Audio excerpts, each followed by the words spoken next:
Going to read Genesis 17. Last read Genesis 16 with Hagar and Ishmael. Now we've got Genesis 17, which has an interesting title, The Covenant of Circumcision. When Abram was 99 years old, the Lord appeared to him and said, I am God Almighty. Walk before me faithfully and be blameless. Then I will make my covenant between me and you and will greatly increase your numbers. Abram fell face down, and God said to him, As for me, this is my covenant with you. You will be the father of many nations. No longer will you be called Abram, your name will be Abraham. For I have made you a father of many nations. I will make you very fruitful. I will make nations of you, and kings will come from you. I will establish my covenant as an everlasting covenant between me and you and your descendants after you for the generations to come, to be your God and the God of your descendants after you. The whole land of Canaan, where you now reside as a foreigner, I will give as an everlasting possession to you and your descendants after you, and I will be their God.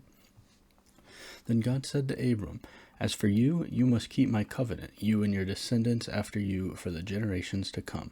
This is my covenant with you and your descendants after you, the covenant you are to keep. Every male among you shall be circumcised. You are to undergo circumcision, and it will be the sign of the covenant between me and you.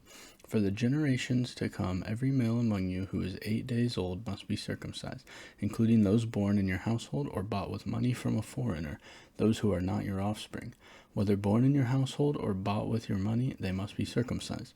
My covenant in your flesh is to be an everlasting covenant. Any uncircumcised male who has not been circumcised in the flesh will be cut off from his people. He has broken my covenant. God also said to Abraham, As for Sarai your wife, you are no longer to call her Sarai. Her name will be Sarah. I will bless her and will surely give you a son by her. I will bless her so that she will be the mother of nations. Kings of peoples will come from her. Abraham fell face down. He laughed and said to himself, Will a son be born to a man 100 years old? Will Sarah bear a child at the age of 90? And Abraham said to God, If only Ishmael might live under your blessing. Then God said, Yes, but your wife Sarah will bear you a son, and you will call him Isaac.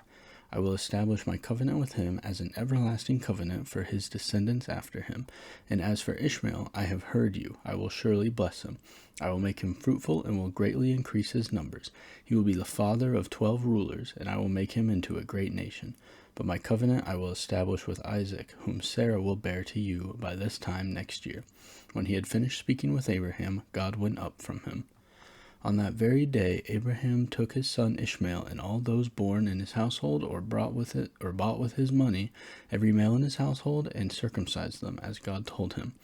Abraham was 99 years old when he was circumcised, and his son Ishmael was 13. Abraham and his son Ishmael were both circumcised on that very day, and every male in Abraham's household, including those born in his household or bought from a foreigner, was circumcised with him. A lot of circumcision going on. That was Genesis 17. But, yep.